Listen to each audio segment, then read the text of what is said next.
Hi, my name is Bhavik Patel, and the topic of today's lecture is congenital malformations of the thoracic and lumbar spine. We have no relevant disclosures. This is an overview of what we'll discuss. We'll initially discuss normal development, followed by thoracolumbar abnormalities, and then lastly, spinal dysraphism. Embryogenesis is obviously a very complex topic, but for the purposes of this lecture, we're going to focus just on the development of the central and peripheral nervous system, as well as the development of the spine. So after fertilization of the ovum with sperm, by day 4, the morula will have formed. Subsequently, a bilaminar disc will form and will be complete by day 14. And then by day 15, there will be development of the primitive streak, which then goes on to develop the nervous system. Neurogenesis is the process by which the central and peripheral nervous systems form. It's divided into two phases, primary neurulation and secondary neurulation. During primary neurulation, the notochord forms on day 16. This is the structure that then, later in adults, will become the nucleus pulposus of the intervertebral discs. The notochord induces overlying ectoderm to form neuroectoderm. And on day 18, the neural groove and lateral folds invaginate. As the folds approach each other, they will begin to fuse on day 21. This will form the precursory spinal cord or neural tube, and the neural crest will form around the same time and give rise to the peripheral nervous system, as well as other vital structures such as the pia, arachnoid, Schwann cells, and many other structures as well. By day 24, closure of the rostral neuropore occurs, and this forms the lamina terminalis. And by day 26, closure of the caudal neuropore occurs. In secondary neurulation, the distal neural tube forms from the caudal primitive streak. The caudal elements of the neural tube cavitate, and this forms the distal spinal cord, the conus medullaris, and the cauda equina. At the same time as neurogenesis is occurring, skeletogenesis is also occurring. And this is the process by which the bony elements and a variety of other structures surrounding the central nervous system form. The mesoderm forms enlargements called somites on day 20. There are 44 pairs of somites. 4 of them are occipital, 8 are cervical, 12 are thoracic, 5 are lumbar, 5 are sacral, and 8 to 10 are coccygeal. The ventral somites become the skeletal system, vertebral bodies, the spinal meninges, the intervertebral discs, and cartilaginous tissue. The intermediate somites develop striated muscular tissue, and the dorsal somites develop skin and subcutaneous tissues. Errors in any process, embryogenesis, neurogenesis, or skeletogenesis, can lead to a variety of thoracolumbar malformations. The first thoracolumbar malformation that we're going to discuss is congenital scoliosis. This is a relatively common condition occurring in 1 to 2 cases per 1,000 births and results from a combination of failure of vertebral body formation and or failure of segmentation. There are 3 different types: fully segmented, semi-segmented, and non-segmented congenital scoliosis. In the case of fully segmented scoliosis, there is failure of growth of a vertebral body or multiple vertebral bodies on one side, and this results in a wedge-shaped vertebrae forming and a curve that progresses at approximately 1 to 2 degrees per year. In the case of fully segmented scoliosis, none of the vertebral bodies are fused to any other vertebral body. In semi-segmented congenital scoliosis, one side of a vertebral body is fused to another vertebral body. This results in a wedge-shaped vertebrae, as the side that is connected does not grow and the opposite side grows disproportionately. This has a slower rate of progression of the curve compared to fully segmented scoliosis. Lastly, in non-segmented congenital scoliosis, both sides of adjacent vertebrae are connected, and there is no disc space between the vertebrae. This results in a slowly progressing curve with absence of a vertebral growth plate. The treatment for congenital scoliosis is varied and depends on a number of factors. The first-line treatment is typically orthotic therapy with a brace.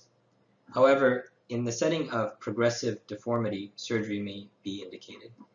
And there are a variety of surgical techniques used. We won't go into detail into all of these, but they may include a vertebral expansion prosthetic titanium rib, a vector, a magnetic expansion control spinal bracing system, or MAGIC rod, or Schiller growth guidance systems.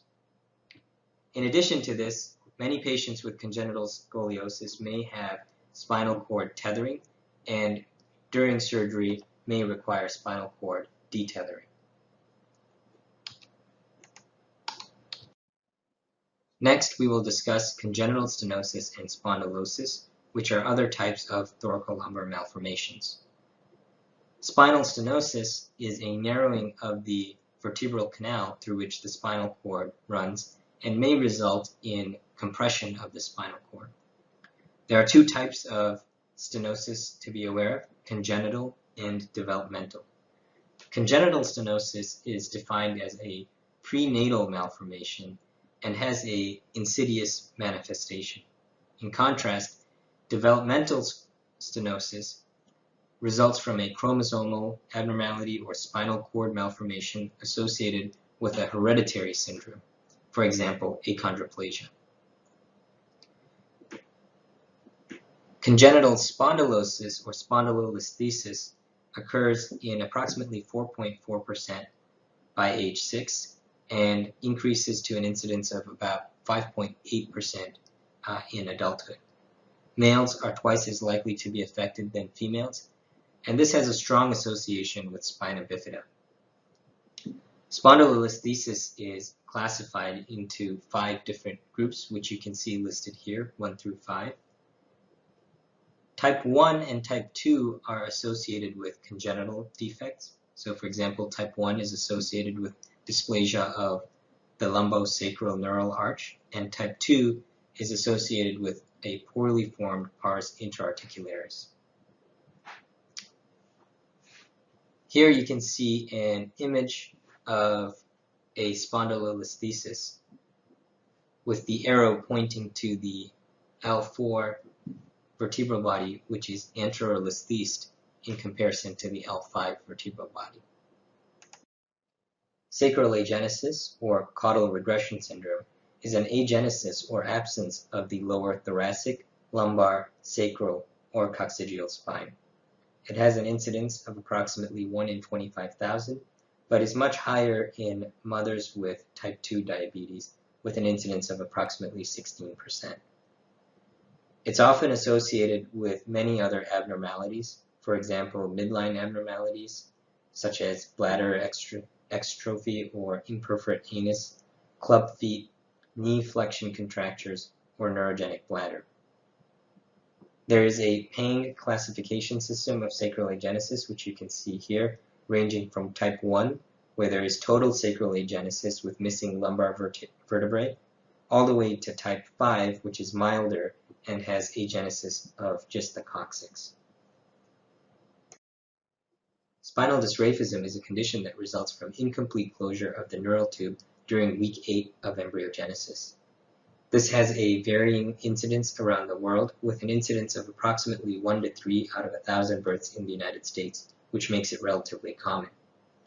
There is a significant reduction of spinal dysraphism with the use of prenatal folate. However, it's important to know that folate must be taken during the earliest phases of pregnancy in order to be effective. Spinal dysraphism can be split into 2 categories: open or closed spinal dysraphism. Open spinal dysraphism will be evident at birth with formation of a neural placoid on the skin surface, whereas closed spinal dysraphism is more likely to affect the adult population because there is an overlying dermis or epidermis that is protecting the underlying neural elements. Examples of closed spinal dysraphisms include lipomyelomeningocele, intradural lipomas, split cord malformations, dermoids or epidermoids, or dermal sinus tracts. Typically, spinal dysraphism may present with back pain, lower extremity myelopathy, spastic gait, bowel or bladder incontinence, or perineal sensation abnormalities. Lipomyelomeningocele represents 20 to 56% of all closed spinal dysraphisms. It results from a defect in secondary neurulation. During this process, premature disjunction of the ectodermal layer can result in mesenchymal migration into the neural tube, which then forms a lipoma and fuses to the dorsally split spinal cord. Typically, patients with lipomyelomeningocele may present with tethered cord syndrome or may have a palpable subcutaneous lipoma overlying the lesion. Treatment depends on the symptoms. Pain and paresthesias may often be treated with electively scheduled surgery, whereas myelopathy or bowel or bladder compromise may require urgent surgery. Intradural lipomas represent 15% of cases of spina bifida. They typically present in the second or third decade of life and affect males and females equally. These lesions are usually located in the thoracic spine in adults or in the cervicothoracic spine in children. The presentation can vary, but may include symptoms such as slowly progressive back pain, radicular symptoms, spasticity, or paresthesias. These lesions usually grow in the midline and exert mass effect upon the spinal cord. Treatment of intradural lipomas typically involves gross total surgical resection. However, in some cases, incomplete resection may be beneficial over attempting gross total resection if the spinal cord were to be damaged, and this is due to the slow nature of lipoma growth. The final thoracolumbar malformation that we're going to discuss is diastematomyelia, or split cord malformation. This has an incidence of approximately 1 in 6,000 with a female predominance and represents 5% of congenital spinal cord defects. The presentation is typically with signs and symptoms of a tethered cord, but there may also be associated abnormalities such as scoliosis, spinal cord lipoma, hemangioma, hypertrichosis, or clubbed foot. There are two types of split cord malformation, type 1 and type 2. In the case of type 1 split cord malformation, there is a duplicated dural sac that is separated by an osseous or osteocartilaginous midline spur. There may also be vertebral anomalies such as hemivertebrae, butterfly vertebrae, or spina bifida. There may also be hydromyelia, and type 1 split cord malformations are more likely to have symptoms than type 2 split cord malformations. In type 2 split cord malformations, there is a single dural sac with 2 cord segments. There's no bony spur or septum separating the 2 segments. Hydromyelia is less common, and type 2 split cord malformations are less likely to be symptomatic. Surgical treatment is typically reserved for type 1 lesions. During the surgery, the midline septum is removed, the cord is detethered, and if a ventral defect is present, this is repaired. That concludes our discussion of congenital malformations of the thoracic and lumbar spine. I'd like to thank my co-contributors, Dan Hafiz, Jennifer Straley, and Paul Santiago.